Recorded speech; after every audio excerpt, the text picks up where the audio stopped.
Hello friends, welcome back to my YouTube channel. आज हम कर रहे हैं पीजीटी मैथ्स का जो एग्ज़ाम हुआ था 19 जुलाई को सेकंड शिफ्ट में, उसका reasoning part. Let's get started. Question number 1। यह प्रश्न दिए गए शब्दों पर आधारित है। ये शब्द दे रखे हैं।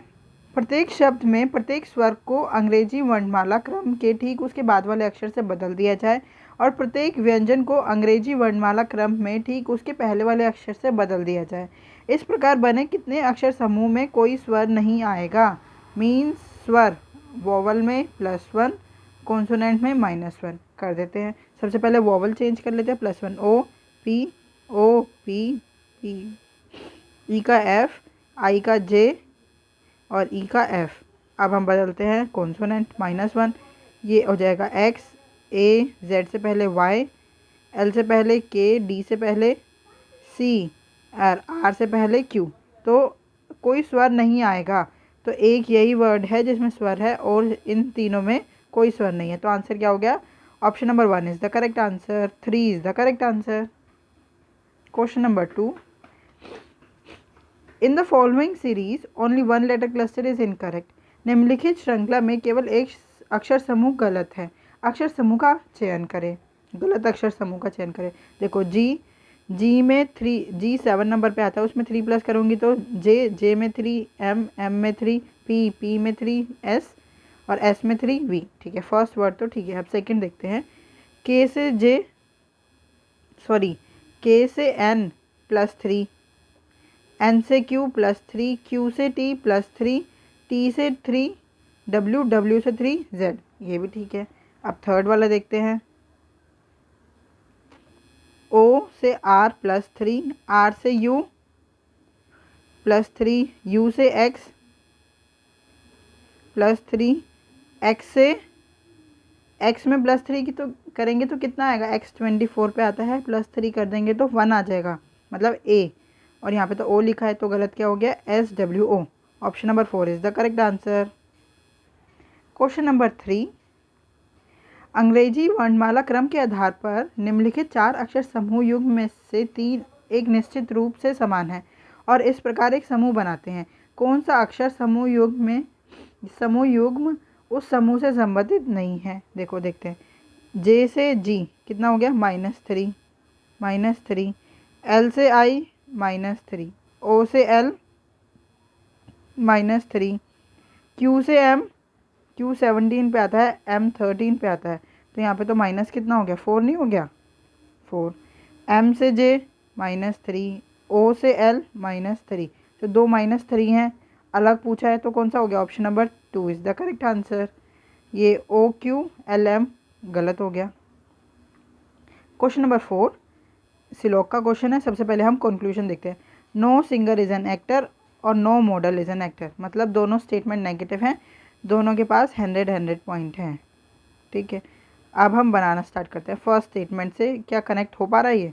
No singer is an actor. देखो सिंगर और यहाँ पे भी है सिंगर, बट सिंगर और एक्टर हमारे को करना है तो कॉमन क्या है? Dance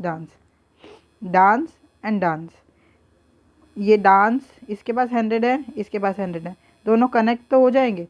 but no singer is an actor, तो यहाँ सिंगर के पास 50 ही पॉइंट है, इसके पास 100 पॉइंट्स होने चाहिए था, तभी हमारा ये कंक्लूजन बनता no singer is an actor. तो ये वाला नहीं बनेगा। No model is an actor, model का है सेकेंड वाले में। देखो मॉडल ये रहा, यहाँ पे भी ऑल सिंगल्स आर मॉडल, यहाँ पे मॉडल के पास 50 है तो हम कनेक्ट करके देखेंगे ही क्यों, जब यहाँ पे 50 है तो ये भी नहीं होगा। तो आंसर क्या हो गया? Neither conclusion 1 no second follows. आपको समझ में आ गया होगा। देखो मैंने इसको कनेक्ट इसलिए नहीं किया क्योंकि जो नो वाली स्टेटमेंट होती है ना, उसमें दोनों के पास 100 होना चाहिए।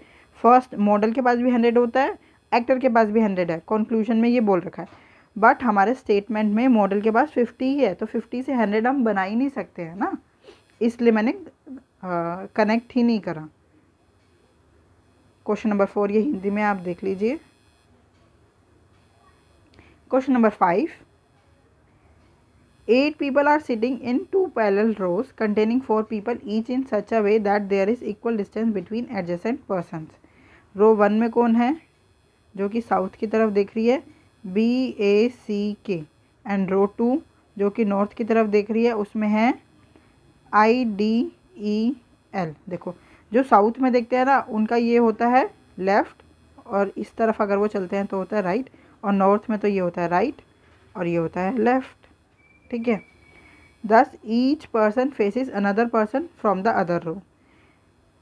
A sits third to the right of C।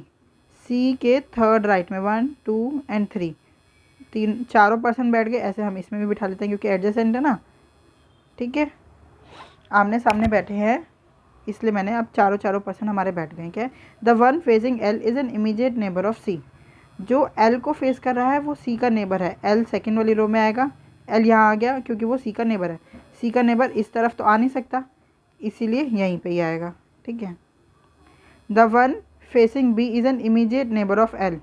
जो B को फेस कर रहा है वो L का इमीडिएट नेबर है। तो देखो यहाँ पे तो C आ ही रखा है तो यहाँ B आ जाएगा, और L का इमीडिएट नेबर ये भी हो सकता है ये भी हो सकता है, बट B से यहीं आएगा। The one facing A is an immediate neighbour of D। जो A को फेस कर रहा है वो D का इमीडिएट नेबर है तो यहाँ पे D आ गया।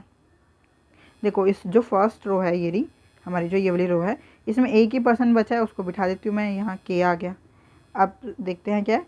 I sits at some place to the left of E। E के लेफ्ट में I बैठेगा, ये भी हो गए फॉर। क्या पूछा है, which of the following represent both people sitting at extreme ends of the line. देखो मैंने आपको कल भी बताया था एक्सट्रीम एंड्स कौन कौन से होते हैं। CEAI, ये तो ऐसे हो गया ना। अब एक क्रॉस में भी तो होगा, ये भी एक्सट्रीम एंड पे है AB और E भी, तो AE और IC। देख लेते हैं इनमें से कौन सा दे रखा है। AE ऑप्शन में दे रखा है तो आंसर क्या हो गया, option number 2 is the correct answer. ये क्वेश्चन नंबर 5 हिंदी में है। क्वेश्चन नंबर 6, निम्नलिखित श्रृंखला में केवल एक अक्षर समूह गलत है, गलत अक्षर समूह का चयन करें। देखो FGHIJK ये तो सीरियल वाइज था। अब देखते हैं DEFGHI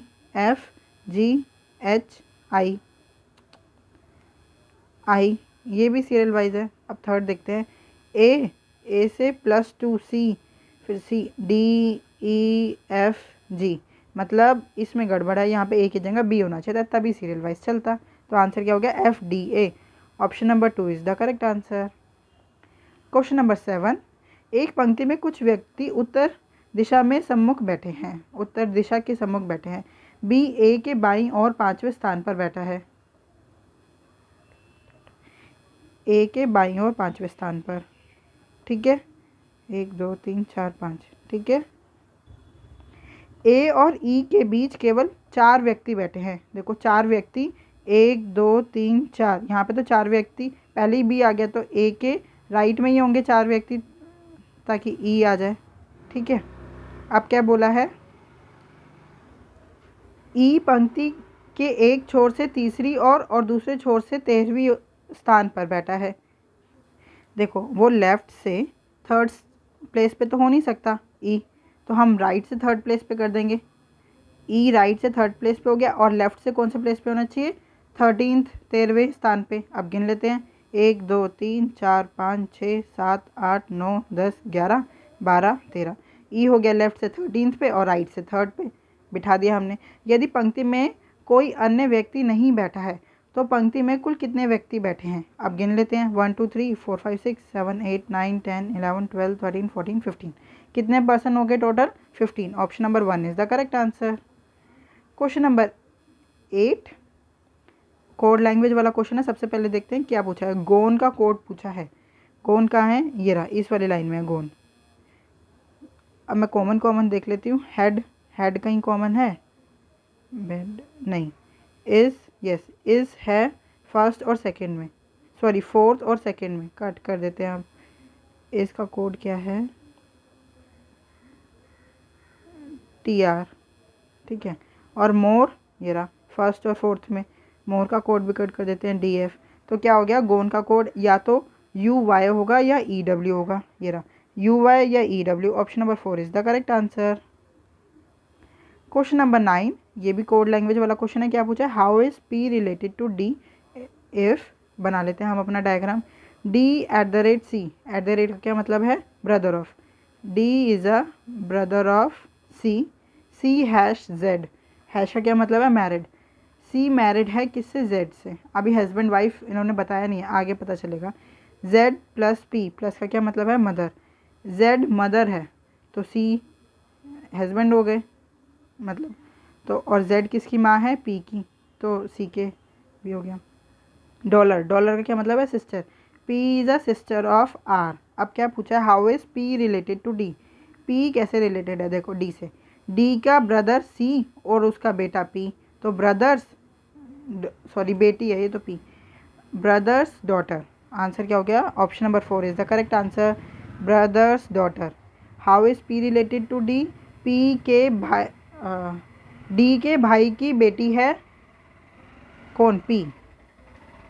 क्वेश्चन नंबर 10 क्या है, ये स्टेटमेंट दे रखी है और कोर्स ऑफ एक्शन हमारे को बताना है कौन सा सही है कौन सा नहीं। क्या है statement, many ocean animals die daily due to the staggering amount of hazardous chemicals and plastic pollution in our water bodies. Course of action क्या है, the government and all responsible organizations should ensure that no plastic waste or harmful substance are dumped into water bodies. The rules regarding waste disposal should be implemented and enforced by the government with immediate effect.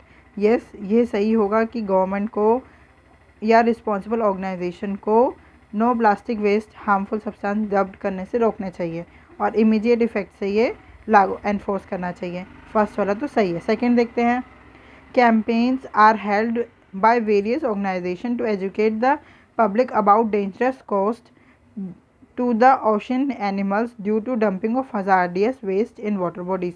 ये भी सही है, campaigns लगाने चाहिए ताकि लोगों को पता चले कि वाटर बॉडीज़ को कितना हार्म होता है जब हम केमिकल्स और वो सब डंप कर देते हैं हजार्डियस वेस्ट। तो आंसर क्या हो गया, बोथ 1 और 2 फॉलोज। क्वेश्चन नंबर 10 हिंदी में है, आप देख लीजिए। क्वेश्चन नंबर 11, निम्नलिखित समीकरण में प्रश्नवाचक चिन्ह के स्थान पर क्या आएगा यदि प्लस और माइनस को परस्पर बदल दिया जाए तथा मल्टीप्लाई और डिवाइड को परस्पर बदल दिया जाए। तो 30 मल्टीप्लाई की जगह डिवाइड 15, माइनस की जगह +7, डिवाइड की जगह मल्टीप्लाई 3, प्लस की जगह -7। देखो सबसे पहले बोर्ड मास के हिसाब से हमारे को करना चाहिए, मल्टी ब्रैकेट है नहीं, ऑफ भी नहीं है, तो सबसे पहले डिवाइड करेंगे, फिर मल्टीप्लाई, फिर एडिशन एंड सब्ट्रैक्शन। 15 2 ज़ा 30, फिर मल्टीप्लाई करेंगे 7 3 ज़ा 21, फिर क्या हो गया अब ये 2 + 21 -7, प्लस पहले प्लस कर लेते हैं 23 में से 7 गया 16, option number 2 is the correct answer, 16। Question number 12, यदि बी का अर्थ डिवाइड, सी का अर्थ मल्टीप्लाई, ए का अर्थ प्लस एंड डी का अर्थ माइनस है तो निम्नलिखित समीकरण में प्रश्नवाचक चिन्ह के स्थान पर क्या आएगा। बी का अर्थ डिवाइड 511 डिवाइड बाय 7, ए का अर्थ +72, D means -33, C means multiply 7, A means +17, C means multiply 7।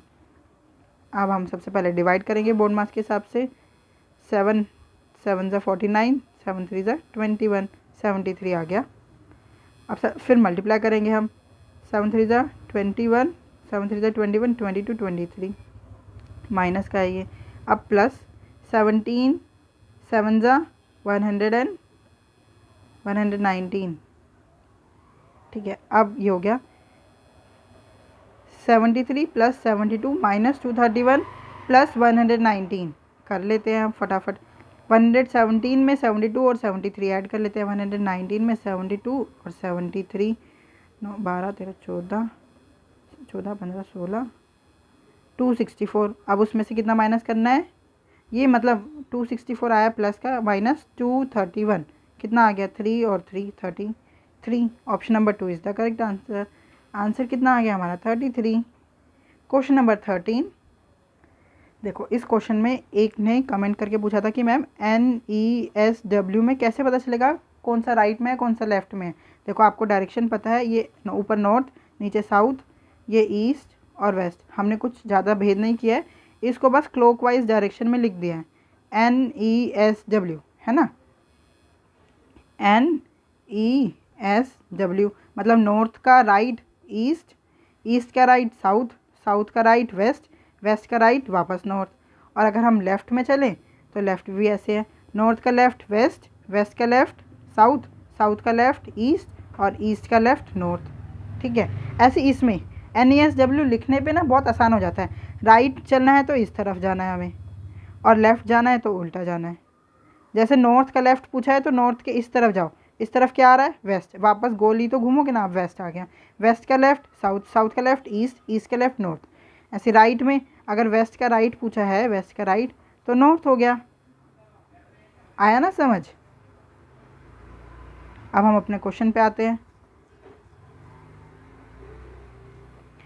Krishna starts from point A and walks 16 metre towards the west. NESW, कौन, कृष्णा, 16 मीटर वेस्ट जा रहा है वो। ठीक है, he takes a left turn, a west का left north कितना 28 metre, he takes a left turn walks 39 metre, north का लेफ्ट, अरे सॉरी वेस्ट का लेफ्ट साउथ होता है, मैं गलती से ईस्ट में नॉर्थ में पहुंच गई थी। 16 मीटर वो वेस्ट चला, फिर उसने लेफ़्ट टर्न लिया एंड वॉक्स 28 मीटर, वो साउथ में आ गया 28 metre. Takes a left turn, उसने एक और लेफ़्ट लिया, साउथ का लेफ़्ट ईस्ट कितना 39 मीटर, फिर दोबारा लेफ़्ट लिया एंड 41 मीटर चला, ईस्ट का लेफ़्ट नॉर्थ कितना 41 metre, and stop at point B, B पे रुक गया, ख़त्म कृष्णा का काम। अब आ रहा है Lavanya. Lavanya starts from point Z which is 33 metres towards the east of point A, मतलब ईस्ट के नीचे आ जाएगा हमारा कितना 33 मीटर। ठीक है, she walks 31 metre towards north, वो नॉर्थ में गया 31 मीटर। टेक्स अ लेफ़्ट, अब नॉर्थ का लेफ़्ट क्या होगा, वेस्ट, कितना 37 metre. Turns left and walk 18 kilometre and stop at point Y. देखो अब वेस्ट का लेफ़्ट साउथ कितना चला 18 मीटर, वो भी रुक गया वाई पॉइंट पे। What is the shortest distance between point B and point Y. देखो पॉइंट बी ये कृष्णा का एंड पॉइंट है और पॉइंट वाई लावण्या का एंड पॉइंट है, मीन्स एंड टू एंड पूछा है, एंड टू एंड पॉइंट पूछा है तो हम क्या करेंगे, सेम डायरेक्शन में माइनस कर देंगे और अपोजिट डायरेक्शन में प्लस कर देंगे। ये जो हम करेंगे ये दोनों को कंबाइन, कृष्णा और लावण्या को जब हम कंबाइन करके कट करेंगे उसमें करेगा, अभी तो हम माइनस ही करते हैं अपोजिट डायरेक्शन। देखो 18 में से 31 गया, क्योंकि नॉर्थ साउथ अपोजिट डायरेक्शन होती है इसलिए मैं माइनस कर रही हूँ। ये अपने अपने में तो माइनस ही करते हैं, अभी इसको मत देखना, ये दोनों को कंबाइन करके ने पे देखा जाता है।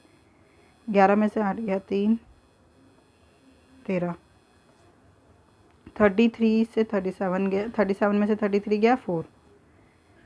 अब ये देखो कृष्णा पे आते हैं हम, 28 से 41 गया तो कितना बचा 13, और 39 से 16 गया तो ईस्ट में बचेगा कितना 3, 23, है ना। ठीक है, अब मैं आती हूँ दोनों को कंबाइन करने के लिए, ये रहा दोनों को मैंने कंबाइन कर दिया। अब देखो क्या क्या कट रहा है, नॉर्थ में कृष्णा का 13 है, लावण्या का 13 है, और सेम डायरेक्शन में माइनस हो जाएगा, मतलब नॉर्थ 13 से 13 पॉइंट कट गया। ईस्ट और वेस्ट दोनों अपोजिट डायरेक्शन है, तो हम इन दोनों को शॉर्टेस्ट डिस्टेंस निकालने के लिए ऐड कर देंगे, 23 + 4 तो कितना आ गया 27 मीटर। आंसर क्या आ गया 27 metre. Option number 1 is the correct answer. Question number 14, यह प्रश्न दिए गए शब्दों पर आधारित है। प्रत्येक शब्द में प्रत्येक स्वर को अंग्रेजी वर्णमाला क्रम में ठीक उसके बाद वाले अक्षर से बदल दिया जाए और प्रत्येक व्यंजन को अंग्रेजी वर्णमाला क्रम में ठीक उसके पहले वाले अक्षर से बदल दिया जाए। इस प्रकार बने कितने अक्षर समूह में कोई स्वर नहीं आएगा। वही है सेम ऊपर वाला क्वेश्चन की तरह। सबसे पहले वोवल में +1 करना है और कॉन्सोनेंट में -1 कर देते हैं। I, J, U, V, O, P, और यू वी। अब कॉन्सोनेंट में -1 कर देते हैं। क्यू से पहले क्या आता है पी, एस से पहले आर, एस से पहले आर, बी से पहले ए, टी से पहले एस, वाई से पहले एक्स, आर से पहले क्यू, एन से पहले एम। अब कोई स्वर नहीं आएगा। देखो एक स्वर ये रहा, 3 में कोई स्वर नहीं है, एक इसमें नहीं है, एक इसमें नहीं है, एक इसमें नहीं है, बस इसी वाले में स्वर है। तो आंसर क्या हो गया 3। Option number 2 is the correct answer. Question number 15, अंग्रेजी वर्णमाला क्रम के आधार पर निम्नलिखित 4 अक्षर समूह युग्म में से 3 एक निश्चित रूप से समान है और इस प्रकार एक समूह बनाते हैं। कौन सा अक्षर समूह युग्म उस समूह से संबंधित नहीं है? देखो एल से एम, ओ से पी +1 हो रहा है, क्यू से आर +1, टी से वी ये तो +2 हो गया, जे से के +1, एम एन +1, तो यही अलग है। तो answer option number 2 is the correct answer. Question number 16, a certain number of people are sitting in a row facing the north, only 2 people sits between R and F. R और F के बीच में 2 person है, तो यहाँ पे 2 possibility होगी, पहले आर यहाँ आ जाएगा फिर एफ आर, ठीक है। Only 2 people sits between F and G, F और जी के बीच में भी 2 पर्सन है, तो बिठा लिए। P sits third to the left of R, R के थर्ड लेफ्ट में कौन है पी, ठीक है। आर के थर्ड लेफ्ट में तो पहले ही एफ बैठा हुआ है, तो ये वाली पॉसिबिलिटी गलत हो गई। If no other person is sitting in a row, what is the total number of person seated? 1 2 3 4 5 6 7 8 9 10, कितना 10। Option number 3 is the correct answer. Question number 17, मैं क्वेश्चन नहीं पढ़ रही हूँ, ये पूछा है कि हैश और परसेंटेज की जगह पे क्या आएगा। ऑप्शंस में से एक एक उठा के करना है क्योंकि कोई सेम नहीं है। सबसे पहले फर्स्ट उठा लेते हैं, डब्ल्यू एस और X is to C D F, देखते हैं क्या हो रहा है। डब्ल्यू से सी 2 और 3 5 +5, एस से डी 4 और 7 7 4 11 +11, एक्स से एफ कितना हो रहा है 6 7 8 +8। अब G L T is to B H U, देखो जी से बी ये तो माइनस हो रहा है, कितना 5, यहाँ पे तो +5 हो रहा है, तो ये हो ही नहीं सकता, आंसर गलत हो गया। अब सेकंड ट्राई करते हैं, A Z L is to C D F, A से सी +2, जेड से डी +4 और एल से एफ -6। अब सेकंड देखते हैं, जी एल टी और परसेंटेज की जगह क्या रखना है आई पी एन, देखो जी से आई +2, एल से पी +4 और टी से एन -6, है ना। तो ठीक है, दोनों सेम हो गए, तो हमारा आंसर क्या हो गया? Option number 2 is the correct answer. Question number 18, 2 sets of numbers, यही बोला है, इन दोनों सेट में जो पैटर्न लग रहा है वही ऑप्शन में किस पैटर्न पे लग रहा है, तो आप देख लेते हैं हम। देखो 23 से 32 +9 हो रहा है यहाँ पे, 32 से 8 कैसे आएगा डिवाइड बाय 4, और 8 से 24 इंटू में 3, ऐसे 7 + 9 16, 16 डिवाइड बाय 4 4 4 इंटू में 3 12, ऐसे देख लेते हैं। देखो 3 + 9 12, ठीक है। 12 डिवाइड बाय 4, तो ये तो 3 होना चाहिए था, ये गलत हो गया। 5 में अरे +9 ही तो करना है, ये इतना ज़्यादा कैसे आएगा, ये नहीं हो सकता। 7 + 9 करूँगी तो कितना आएगा 20 तो नहीं आएगा, 16 होता है 20 नहीं, ये भी नहीं होगा, तो 4th ही आंसर होगा। फिर भी एक बार चेक कर लेते हैं, 15 में +9 24, ठीक है। 24 डिवाइड बाय 4 6 6 3 ज़ा 18, option number 4 is the correct answer. Question number 19, ये भी सेम ऊपर वाला जैसे ही क्वेश्चन है, लॉजिक देखते हैं। देखो 31 से 28 -3, 28 से 25 -3, 25 से 5 डिवाइड बाय 5, समझ में आया ना। ऐसे देखो 26 से 23 -3, 23 से 20 -3, 20 डिवाइड बाय 5 4, ठीक है। अब ऑप्शंस में देखते हैं, 10 में से 3 गया 7 आना था, ये हो नहीं सकता। 56 में से 3 गया 53, 53 में से 3 गया 3 -50, 50 डिवाइड बाय 5 10, ठीक है। Option number 2 is the correct answer. Question number 20, 49 से 84, देखो यहाँ पे स्पेस कम है, यहाँ लिख लेती हूँ 49, 84, 123, 166 और 213। देखो कितने का गैप है इन दोनों में गैप, क्योंकि मैं मल्टीप्लाई कर रही हूँ ना, तो वो आ रहा है 98 और 98 से 84, 14 का गैप है और इसमें मल्टीप्लाई करने पे लग नहीं रहा, इसलिए मैंने मल्टीप्लाई नहीं किया। 84 है ना, मैं गैप निकाल लेती हूँ। 14 में से 9 गया 5 और 7 में से 4 गया 3, 35 का गैप है। 123 से 84, 13 में से 4 गया 9, 39, 6 में से 3 गया 3 और 6 में से 2 गया 43 और 13 में से 6 गया 7, 47। अब ये वाला गैप देख लेते हैं, शायद हमारा क्वेश्चन ही सॉल्व हो जाए। 4 का गैप है, 4 का गैप, 4 का गैप मतलब यहाँ पे भी 4 का ही गैप होना चाहिए। 47 और 4 51, 213 में 51 प्लस कर देते हैं। 3 और 1 4, 1 और 5 6, 264, 264 is the correct answer. Option number 1 is the correct answer. I hope आपको ये वीडियो पसंद आई हो। अगर आपको कोई भी डाउट है तो आप हमसे जुड़ सकते हैं @maths PS1 टेलीग्राम चैनल पे। Thank you, keep learning, keep practising.